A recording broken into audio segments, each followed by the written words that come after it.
예, 오늘 우리에게 주신 하나님의 말씀은 시편 51편 11절로 12절에 있는 말씀입니다. 시편 51편 11절로 12절에 있는 말씀 제가 봉독해 올리겠습니다. 나를 주 앞에서 쫓아내지 마시며 주의 성령을 내게서 거두지 마소서. 주의 구원의 즐거움을 내게 회복시켜 주시고 자원하는 심령을 주사 나를 붙드소서. 아멘. 오늘 시편 51편 11절로 12절에 있는 말씀의 제목 회복을 경험하라 라는 말씀으로 말씀을 증거하려고 합니다. 우리 앞뒤 앞사람과 이렇게 인사해 보겠습니다. 회복을 경험합시다. 시작. 회복을 경험합시다. 아멘. 회복을 경험해야 합니다. 2022년도 우리 비전이 있습니다. 우리 한번 다 같이 한번 읽어볼까요? 시작. 회복과 붙드심의 은혜를 누리라. 아멘.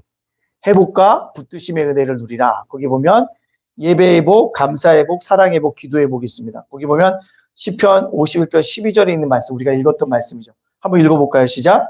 주의 구원의 즐거움을 내게 회복시켜 주시고 자원하는 심령을 주사 나를 붙드소서. 아멘. 우리가 금년에 저 비전을 가지고 달려갑니다. 우리에게 왜 매년마다 이렇게 비전이 필요한 걸까요? 그것은요, 우리가 송구영신 예배 통해서 영상을 봤지만 무엇을 거둘까가 중심이 아니라 우리는 이 땅 속에 살아날 동안 무엇을 심을까가 초점이기 때문에 많은 사람들이 거둠에 초점을 갖고 있지만 우리는 무엇을 심기고 떠날 것인가를 생각해야 한다는 거죠. 금년에 우리가 뭘 심자? 회복을 심자라는 것입니다. 그리고 뭐요? 하나님의 붙드심을 뭐 하자는 거예요? 심어보자는 것입니다. 그래서 더욱 크게 우리 교회가 나아갈 방향들을 찾고 나아가자라는 뜻에서 우리가 회복과 붙드심의 은혜를 누리다라는 말씀으로 함께 심으려고 합니다. 자, 그렇다면 회복이라는 게 무엇일까요? 여러분들 회복이라는 게 무엇일까요? 회복이라는 것을 사전적인 의미를 보니까요, 원래 좋은 상태로 되돌리거나 원래 상태를 되찾는 것이라고 말하고 있습니다. 원래의 좋은 상태, 즉 신앙의 첫사랑을 회복해야 합니다. 그리고 우리 교회도요, 코로나 이전과 같은 그러한 모습에서 우리 교회가 뭐합니까? 회복되어져야 한다는 거죠. 그래서 회복이라는 것들, 원래 좋은 상태, 원래 상태로 돌아가야 한다라는 것입니다. 코로나로 인해서 우리가 많은 것들이, 환경들이 바뀌어지고 있습니다. 특별히 바뀌어지고 있는데요. 가장 많이 어려웠던 것은 더 작은 교회들이 어려웠던 것 같아요. 많이 힘이 들었던 것 같습니다. 이제 그런 교회가 뭐합니까? 회복이 되어져야 합니다.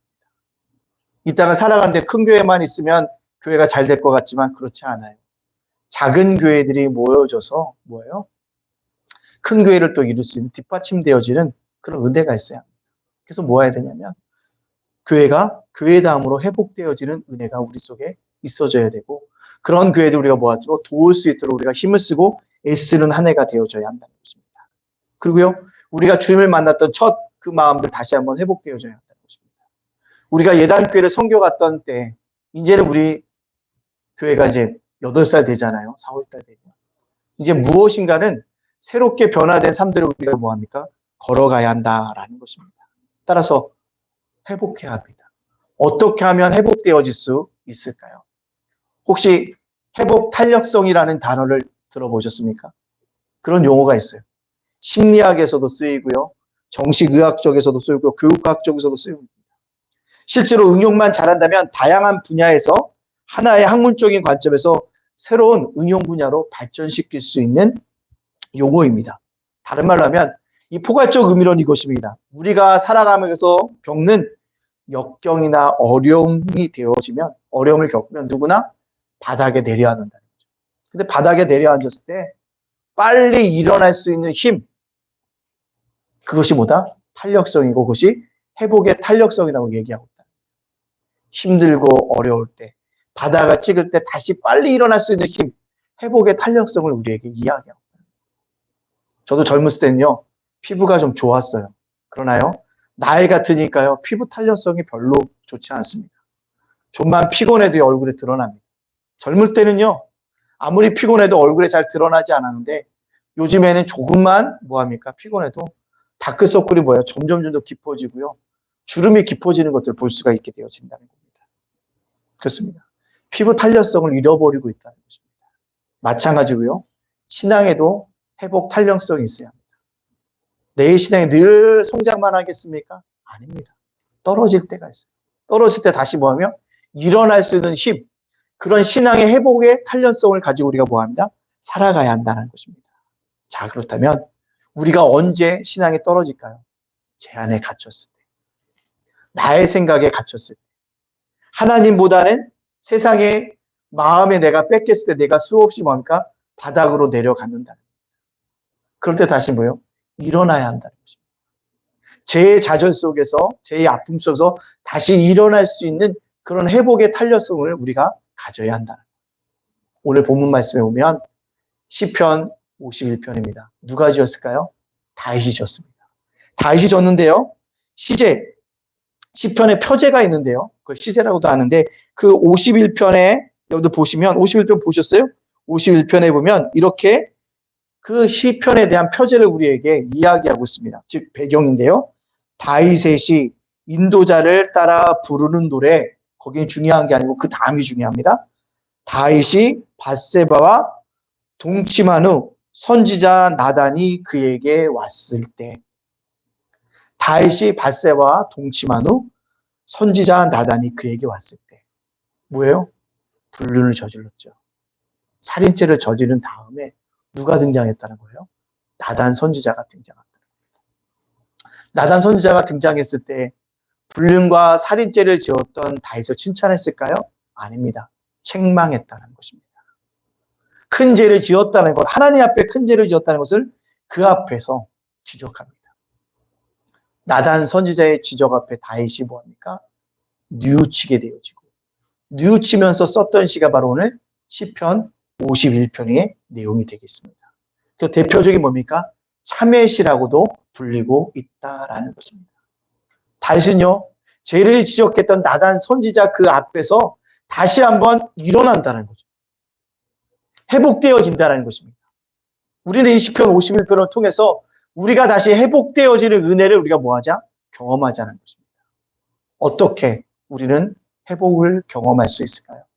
오늘 말씀을 중심으로 인해서 우리가 회복을 경험할 수 있는 믿음의 백성들이 되어지기를 간절히 소원합니다. 첫 번째로요, 회복을 경험하려면 하나님 앞에 서야 합니다. 사람이 죄를 지으면요, 하나님 앞에 안 서려고 합니다. 하나님을 피하려고 해요. 하나님 앞에서 도망가려고 합니다. 근데요, 오늘 다윗은요, 나단 선지자가요, 죄를 지적하니까 하나님 앞에 선다는 거예요. 오늘 본문에 있는 말씀 11절에 이렇게 얘기합니다. 나를 주 앞에서 쫓아내지 마시며 주의 성령을 내게서 거두지 마소서. 나를 주 앞에서 쫓아내지 마시며 라는 것입니다. 다윗은 지금요, 하나님 앞에 서 있습니다. 하나님 앞에 서 있는데요, 제발 자신을 하나님 앞에서 쫓아내지 말라라고 강구하고 있다는 거예요. 하나님 앞에서 뭐예요? 거룩한 존재 앞에 서 있는 것입니다.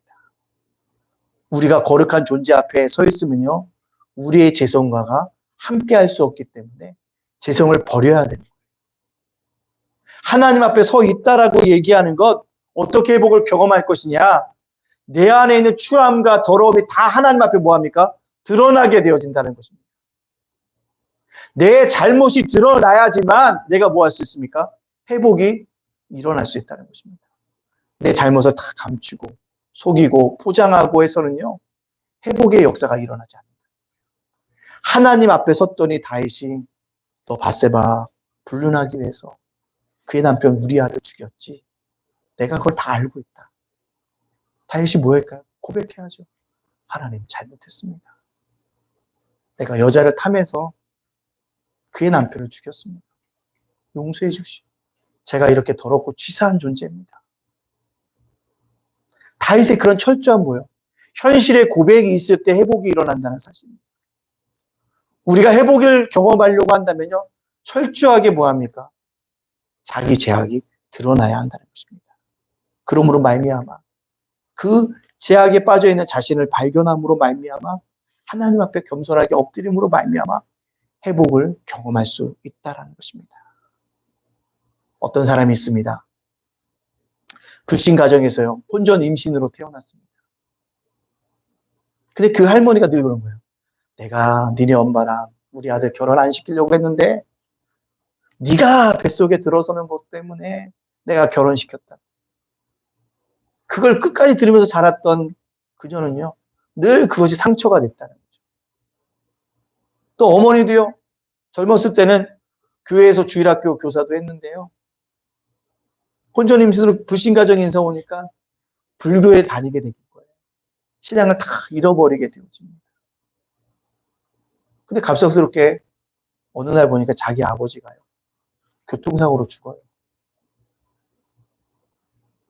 그랬더니 극심한 할머니의 핍박이 더 커졌다는 거죠. 왜요? 남편 잡아먹는 년. 그 소리를 들으면서 그분이 자랐다는 거예요. 힘들고 어렵게 홀어머니 밑에서 성장을 했는데요. 너무너무 가난했대요. 근데 어느 날 그 어머니도 갑작스럽게 뭐합니까? 죽음을 맞이하게 되어집니다. 그때가 고3이었대요. 그때 그 마음속에 심겨진 단어가 딱 있었다고 합니다. 뭐냐면 성공. 나는 성공해야겠다. 그래서요, 소속사 사장한테 전화를 해서요, 나 이제 가수 하겠다. 나를 좀 키워달라. 그래서 그 분이요, 가수가 되었어요. 한참 히트를 쳤습니다.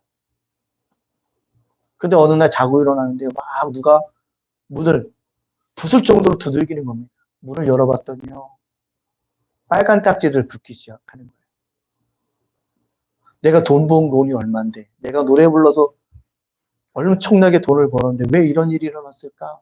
보니까요, 자신의 재산을 관리했던 친척의 배신으로 인해서 하루아침에 모든 것을 날렸다는 것입니다. 자기 게 없대요. 그 집에서 쫓겨나는 순간 그 분이 얘기합니다. 나는 어디로 가야 되는가? 나는 오늘 어디 가서 머물러야 되는가? 라고 찾아봤더니 아무도 갈 데도 없고 머물 데도 없더래요. 근데 한 곳 어디 가요? 교회당이 눈에 들어오더라고요. 내가 오늘 저곳에 가야겠다. 그녀가 교회를 들어갔대요. 근데 교회를 들어가면서 그녀가 간절히 기도했대요. 평생 동안 그렇게 간절히 기도해 본 적이 없다는 것입니다. 왜? 교인들이 제발 가수인 나를 알아보지 못하게 해달라. 가수 누가 왔네라는 이야기가 들리지 않도록 해달라고 간절히 기도하고 갔대요. 근데 그날 예배를 드리는데 엄청난 은혜를 받았다는 거죠. 눈물 콧물이 나왔대요. 근데 그때 목사님이 무슨 얘기했는지 기억은 나지 않지만 자기가 큰 은혜를 받았다는 거예요. 그리고 새신자반에 가서 자기가 자기소개하는데 누가 뭘 하지도 않은데, 예, 저는 가수 이수영입니다라고 고백했다. 근데 그분이 다니엘 기도회를 통해서 이런 간증을 합니다. 내가 완전히 세상에서 피투성이가 돼서 주님 앞에 섰더니 그때 하나님께서 나를 위해서 뭐 하시더라? 일하기 시작하시더라. 그래서 이수영 집사님의 간증 제목이면 피투성이가 되더라. 피투성이가 되더라도 하나님 앞에 섰더니 뭐예요? 회복의 역사가 일어나게 되더라는 것입니다. 그렇습니다. 우리가 때때로 피투성이 된 그 모습 그대로 주님 앞에 섰을 때 하나님께서 뭐 한다는 거예요? 역사한다라는 사실입니다. 근데 문제는요, 우리가 죄악이 많으며 하나님 앞에 서기를 두려워하고 있다는 것입니다. 하나님은 어떤 모습이든 우리가 주님의 절에 올라오기만 하면 다 받아주시고 안아주실 준비가 되어 있는데 우리가 올라가지 못하고 서지 못한다는 것입니다. 피투성이가 됐을지라도 내 모습 그대로 하나님 앞에 서면 회복의 역사가 시작되어짐을 우리는 깨닫고 알아야 합니다. 여러분들 분명한 것은 하나님 앞에 서야 합니다. 그래서 오늘도 하나님 앞에서 가는 것입니다. 고넬료가요, 베드로를 청하잖아요. 베드로를 청해서 베드로가 그 집에 오니까 뭐합니까? 온 가족이 모여서 하나님의 말씀을 듣고자 하나님 앞에 섰다고 얘기합니다. 사도행전 10장 33절에 이렇게 얘기합니다. 한번 볼까요? 내가 곧 당신에게 사람을 보내었는데 오셨으니 잘했나이다. 이제 우리는 주께서 당신에게 명하신 모든 것을 듣고자 하여 다 하나님 앞에 모였나이다. 뭐 했다고요? 모든 것을 듣고자 하여 하나님 앞에 있나이다. 그 앞에서 그가 무너지고 고넬료의 가정이 다 예수 믿는 가정으로 돌아온다는 것입니다. 그렇습니다. 우리가 회복을 경험하려고 하면 하나님 앞에 서야 합니다. 하나님 앞에 서야 돼요. 수요일 날 어떤 고사님을 만났습니다. 대화하는데 그래요. 우리 윤수일 목사님 가치를 세상이 몰라주는데 난 그 가치를 안다고. 에? 무슨 가치요? 그랬더니 목사님 요즘에 온라인 예배 드리는데 목사님네 교회처럼 연약한 교회가 실시간으로 예배 드리는 곳이 없어. 요즘에 작은 교회들은 주일날 모이질 않아. 아 그래요? 자기가 알고 있는 교회도 토요일날 영상 다 찍어서 주일날 보내줘. 근데 목사님은 실시간 찍잖아. 그것만 해도 대단한 일이야. 라고 얘기를 합니다. 제가 대단한 게 아니고요. 하나님 앞에 서기 위한 것이에요. 하나님 앞에 서야 돼요. 그럴 때 우리가 뭐합니까? 회복을 경험할 수 있다는 것입니다. 여러분들이 진정한 삶의 나락에 빠져 살고 계십니까? 나의 삶이 다 흐트러졌다고 생각하십니까? 그럴 때 서야 할 곳은 세상에 기웃거리는 것이 아니라 하나님 앞에 섰을 때 회복을 경험하는 은혜가 있게 되어 줄 줄로 믿습니다. 따라서 우리가 누구요? 꼭 기억할 것은 회복을 경험하려고 하면 뭐하라? 하나님 앞에 서라 라는 것입니다. 부끄러운 경험을 하면 제가 힘들고 어려우고요. 좀 아내랑 좀 우리 사모랑도 좀 다투면요. 제가 교회당에 제일 먼저 와서 하는 게 뭔지 아십니까? 요 앞에 무릎을 꿇어요. 아무도 몰라요. 무릎을 꿇습니다. 그리고 기도합니다. 그 일은 꽤 오래됐어요. 제가 그 중고등부 시절에 좀 은혜 받았던 전도사님이에요. 힘들고 어려울 때 주님 앞에 강대상에 무릎을 꿇으면 문제가 해결되어진다. 여러분들 하나님 앞에 서야 합니다. 힘들고 어려울 때요 하나님 앞에 서야 합니다. 그럴 때 우리가 회복을 경험하는 은혜가 나타나게 되어집니다. 이 사실을 꼭 기억하시고 하나님 앞에 설 수 있는 믿음의 백성들이 되어지기를 주님의 이름으로 축복합니다. 아멘. 두 번째로요. 회복을 경험하려면 어떻게 되냐? 성령 하나님과 함께해야 한다는 거예요. 성령 하나님과 함께해야 한다는 거예요. 오늘 11절 말씀에도 뭐랍니까? 나를 주 앞에서 쫓아내지 마시며 주의 성령을 내게서 거두지 마소서. 주의 성령을 내게서 거두지 마소서라는 것입니다. 누가요? 다윗이. 내 안에 있는 성령이 나를 떠나지 않게 하여 주시옵소서라고 누가요? 다윗이 고백하고 있다는 것입니다. 왜요? 성령이 떠나면 우리는 아무런 능력이 없는 아주 천하고 버림받은 존재가 될 수밖에 없기 때문에 그렇습니다. 여러분들 꼭 기억하십시오. 성령이 내 안에 있어야지 내가 회복되어질 수 있어요. 구약시대 때 보면요. 성령이 떠난 사람, 대표적인 사람이 누굽니까? 삼손이에요. 하나님이 나시리로 불렀습니다. 엄청난 힘을 줬습니다. 그러나 여인의 꾀에 넘어가서 머리도 잘리고 눈알도 뽑히고 맷돌을 돌면서 뭐예요? 블레셋 사람들 앞에서 제주를 부리는 그런 인생으로 전락했다는 것입니다. 왜요? 삼손에게 성령님이 떠났다는 것입니다. 또요, 성령이 떠난 사람이 누굽니까? 대표적인 사람이 바로 사울왕이 아닙니까? 사울왕이 왕으로 세움받을 때 성령이 뜨겁게 체험한 되었어요. 성령이 함께 하신 은혜를 경험했습니다. 그 성령의 사람이 됐어요. 근데요, 다윗이 자기 자리를 노리는 것 같으니까 점점 뭐합니까? 성령이 떠나니까 성령이 떠나고 그 자리에 뭐가 있어요? 악신이 그의 마음을 주장하니까 뭐합니까? 힘들어 하잖아요. 악신만 그에게 왔습니까? 그것들로 인해서 고통을 당하고요. 나중에 뭐합니까? 왕의 자리도 빼앗겨 버리고 말았다는 것입니다. 따라서 우리가 꼭 기억할 것입니다.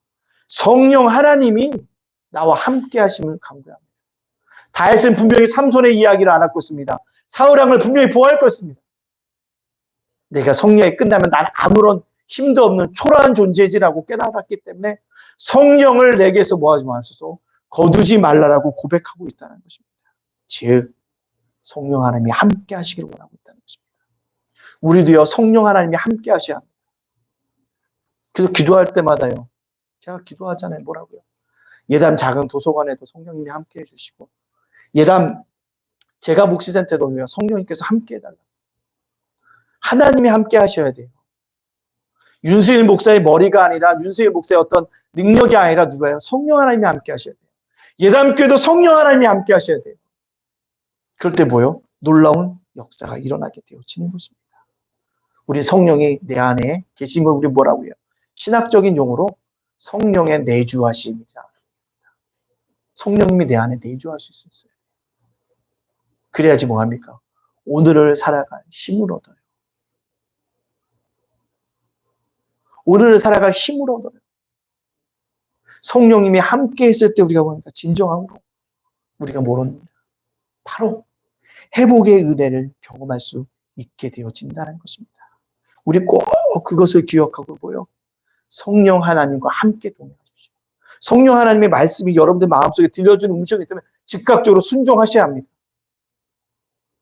그럴 때 뭐요? 놀라운 회복들을 경험할 수 있다는 것입니다. 평화의 상징이라고 할 수 있는 새가 있어요. 뭘까요? 비둘기입니다. 비둘기가 도심에 사는데요. 먹이만 잘 먹으면 결코 죽지 않는데요. 근데 비둘기는요, 스스로의 몸을 정결케 합니다. 어떻게 정결케 하는지 아십니까? 더러운 것이 묻으면 이 날개 밑에 기름이 나온대요. 뭔가 더럽다라고 느끼는 순간에 비둘기 날개 밑에도 기름이 나와서 그걸 갖고 뭐예요? 더러운 것을 씻어낸다. 그러므로 어떻게 된다? 깨끗한 거라는 거예요. 깨끗함을 유지할 수 있고 평화의 상징으로 살아갈 수 있다는 것입니다. 기름이 뭘까요? 성령입니다. 성령님이 나와 함께 하시지만요, 제가 내 안에 들어오지 못합니다. 성령 하나님께서 내 안에 없으면요, 우리는 어떻게 됩니까? 끊임없이 시기하고 불평하고 불만하고요, 뭔가 섭섭함이 들어오고요, 자꾸 뭐합니까? 하나님 바라보고 교회 바라봐야 되는데 자꾸 세상 것 바라봐요. 그것도 뭐합니까? 비교의식만 새겨요. 그것을 뭔가 떨쳐버려야 한다. 나의 더러움 뭘로 씻을 수 있을까? 내가 씻어야지 깨끗해져야지 되는 게 아니라 성령 하나님이 역사하시면, 성령 하나님이 내와 함께 내주하시면 나는 뭐 하십니까? 제 더러움에서 깨끗하게 씻겨내릴 수 있는 그 은혜를 경험할 수 있습니다. 따라서 우리는 어떻게 할까요? 성령의 내주하심을 우리가 경험해야 한다는 것입니다. 그래야지만 우리가 살아갈 수 있다는 것입니다. 성령님이 내 안에 내주하시면요, 축복도 하나님이 주시는 거예요. 은총도 하나님의 놀라운 축복도, 은총도 성령을 통해서 우리가 받을 수 있다는 것입니다. 따라서 우리가 그것을 강구하고 바라고 팔아야 한다는 것입니다.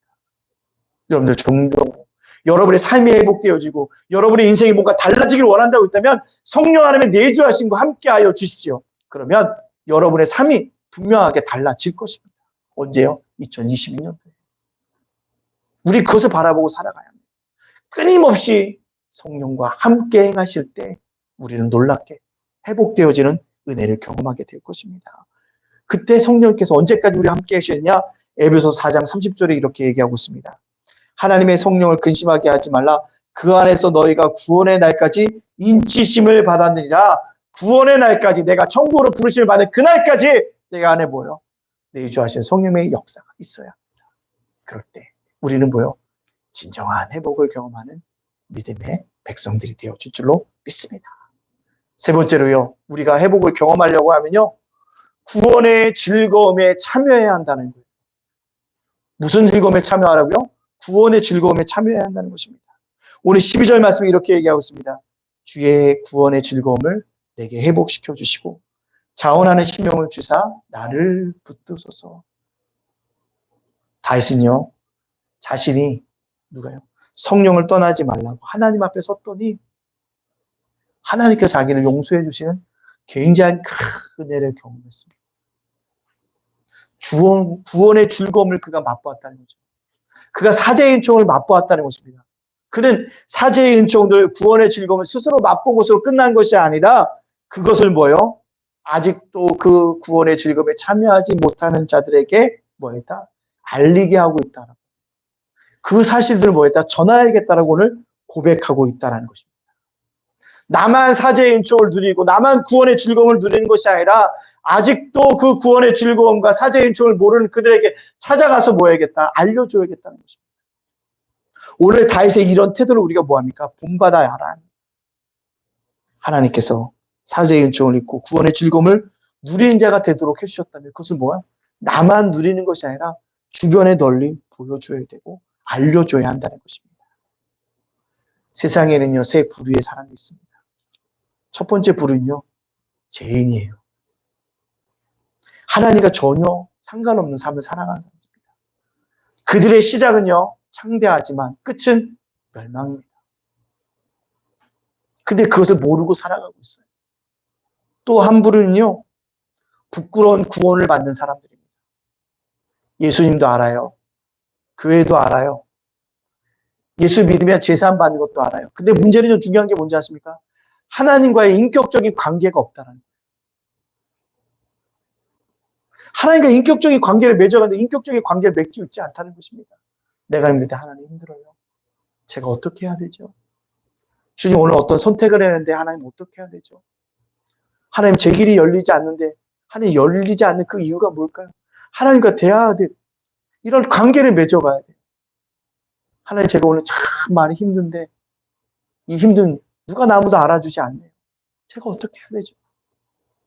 하나님과 이런 인격적인 관계를 통해서 뭐합니까? 회복을 경험하지 못한 사람들이 있다는 겁니다. 그들이 왜 그럴까요? 죄로 인해서. 그걸 누리지 못하는 사람이 있다는 거죠. 세 번째는요. 구원의 즐거움에 참여하는 부류가 있습니다. 내가 세상에서 많은 걸 누리지 못하고 가지지 못해도 나 안에 구원의 즐거움이 있으니까 참 감사하다라고 살아가는 사람들. 이 구원의 즐거움을 내가 뭐 해야지? 증거해야지라고 살아가는 사람들. 그런 부류가 있다는 것입니다. 여러분들 어떠한 자가 되어져야 될까요? 우리는 구원의 즐거움에 참여하는 자가 되어서 죄인들에게도 구원의 즐거움을 증거해야 되고요. 아직도 하나님과 인격적인 관계를 맺지 못한 그들에게도 뭐입니까? 구원의 즐거움에 참여할 수 있도록 해야 한다는 거예요. 그래서 무슨 얘기입니까? 교회 안에서도 전도를 해야 한다는 거예요. 하나님과 인격적인 관계를 맺도록 해야 한다는 사실이에요. 그럴 때 우리가 뭐합니까? 놀랍게 하나님이 주시는 구원의 기쁨들을 맛보게 되어진다는 것입니다. 여러분들 구원에 갈급한 사람들은요. 하나만 찔러줘도 다 돌아옵니다. 근데 문제는 뭐하는지 아십니까? 찌르지 않기 때문에. 찌르지 않기 때문에. 그래서요. 용기 있는 자가 미인을 얻는다고 얘기하잖아요. 그게 맞대요. 왠지 아십니까? 남자들이 여자한테 대시할 때요. 내가 저 정도 여자를 감당할 수 있을 때 대시한다는 거예요. 마찬가지라는 거예요. 우리도 내가 저 정도의 인을 감당할 수 있어. 구원의 즐거움에 넘치는 사람들이요. 그런 생각들을 가지고 뭡니까? 죄인들에게도. 또요. 교회 안에서도 아직까지도 구원의 즐거움에 참여하지 못한 그들에게 뭡니까? 끊임없이 구원의 즐거움에 참여할 수 있도록 해줘야 합니다. 2022년도 새롭게 시작했는데요. 여러분들 먼저 누구에게? 남편이 아직도 그렇지 않습니까? 남편에게 구원의 즐거움에 참여할 수 있도록 얘기해야 합니다. 아내가 그렇지 못합니까? 아내에게 구원의 즐거움에 참여할 수 있도록 해야 합니다. 자녀가 그렇습니까? 구원의 즐거움에 참여할 수 있도록 해야 합니다. 그것이 우리의 감당해야 될 일입니다.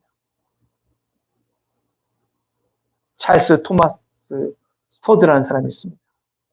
이 찰스 토마스 스터드라는 사람은 이 우리나라 역사뿐 아니라 기독교 역사 중에서 가장 위대했던 일을 했던 사람 중에 하나입니다. 뭐냐면 학생 중심의 복음주의 운동을 펼쳤던 사람입니다. 캠브리지 7인회 중에 리더였던 사람인 것입니다. 근데 이가요 교회를 들락날락거려요. 좀 기분 좋으면 교회 가고 기분 나쁘면 교회 안 가고. 근데 어느 날 자기 형이 큰 병을 얻었어요.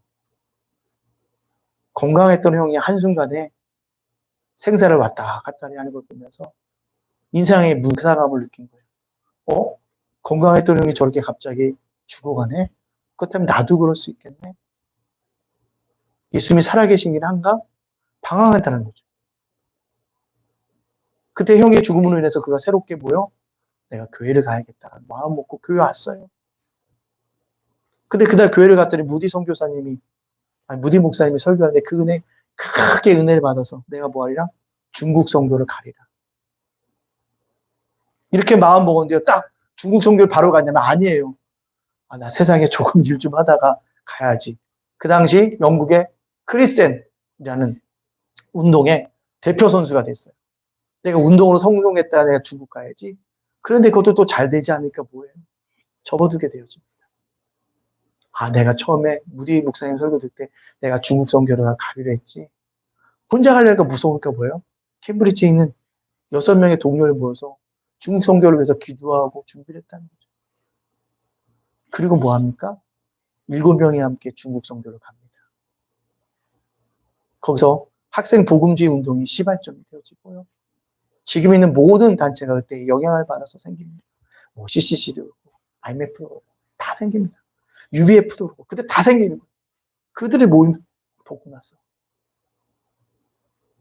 근데 이분이 10년 동안 중국 선교를 열심히 했는데요. 하나님이 건강함을 주셨는데 건강을 잃게 하셨어요. 영국으로 돌아옵니다. 병석에서 자기 몸을 추스리는데요. 어느 날 신문 광고에 이런 문구가 있는 걸 봤다고 합니다. 무슨 문구였냐면요. 식인종은 선교사를 원한다. 식인종은 선교사를 원한다. 저 아프리카의 식인 부족에 복음을 들고 갈 사람이 필요하다는 얘기구나. 내가 가야겠구나. 하나님, 제가 이 병이 어느 정도 해결되면 아프리카 식인 부족에 가서 복음을 증거하겠습니다.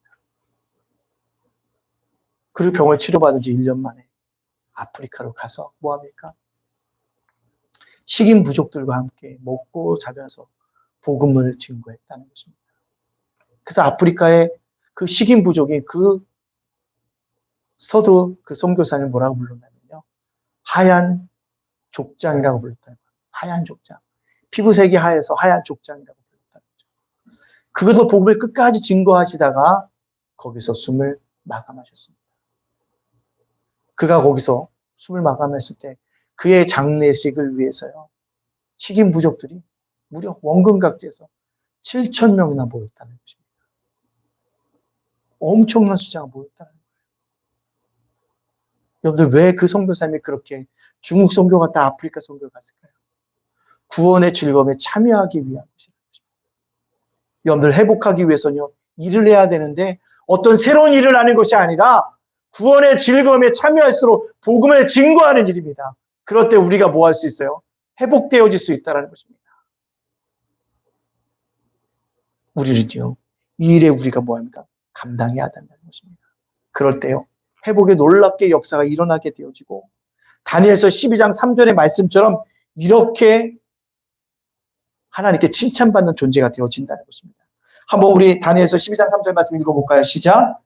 지혜 있는 자는 궁창의 빛과 같이 빛날 것이요, 많은 사람을 옳은 대로 돌아오게 한 자는 별과 같이 영원토록 빛나리라. 아멘. 제일 마지막 구절이 중요한 거야. 많은 사람을 옳은 대로 돌아오게 한 자는, 많은 사람을 구원의 즐거움에 참여하게 한 자는 별과 같이 영원토록 빛나리라. 별과 같이 영원히 빛나게 하는 그 일, 그 일들을 감당할 때 우리가 진정으로 회복의 역사가 일어난다는 것입니다. 지금 뭐예요? 주의 일을 하라는 것입니다. 주의 일을 하면 하나님이 책임져 주실 것입니다. 따라서 제가요, 힘들고 어려워도 하는 일이 있어요. 주의 일을 감당하게 되면 하나님 제 인생도 책임져 달라고 책임져 주십니다. 따라서 우리가 뭐 해야 될까요? 주의 일을 해야 합니다. 주의 일에게 거창하게 다 목사, 선교사가 되라는 얘기가 아니라 여러분의 각자의 처지에서 구원의 즐거움에 참여할 수 있도록 사람들을 초대하고 사람들을 이끌어 오라는 것입니다. 그것이 우리에게 뭐예요? 회복을 경험하게 해주는 유일한 길이라는 것입니다. 여러분들, 이것을 꼭 깨닫고 우리가 더 많은 사람들에게 굴거움의 즐거움에 동참할 수 있도록 일에 힘쓰고 애씀으로 말미암아 진정한 회복을 경험할 수 있는 우리 성도님들이 되어지기를 간절히 원합니다. 우리가 흔히 가지고 있는 생각의 오류 중에 하나가 냉장고에 냉동실에 넣으면 모든 음식이 다 안전할 것처럼 생각합니다. 그죠? 그래서 우리가 먹다 남은 음식도 다 뭐합니까? 냉장고에 다 넣어놔요. 깊이 놓다 보면 이게 얼마나 깊이 놓는 건지도 잘 모르고 있게 되어집니다. 근데 그런 것들 식품 중에 아주 장기가 먹지 않은 꽁꽁 얼은 식품을 우린 뭐라고 하는지 아십니까? 벽돌식품이라고 합니다. 벽돌처럼 땅땅. 근데 벽돌식품에 뭐가 더 많더랍니까? 바로 어떤 별이냐 말하면 로타바이러스가 많다는 거죠. 코로나19 바이러스도요, 온도가 떨어져도 살아남는 것처럼 이 로타바이러스도요, 20도 이하에서도 살아남는다는 것입니다. 그러니까 장기간 동안 냉동고시 안에 있는 그 음식들 중에는요, 변기보다 더 많은 세균이 묻을 수 있을 수 있다라고 이야기하고 있다는 것입니다. 제가 이 말씀을 드린 이유는요, 우리 신앙생활도요, 벽돌식품처럼 과거의 것으로 오늘을 살려고 해서는 안 된다는 것입니다. 과거에 은혜 받은 것이 지금도 유효한 것이 아니라는 말씀입니다.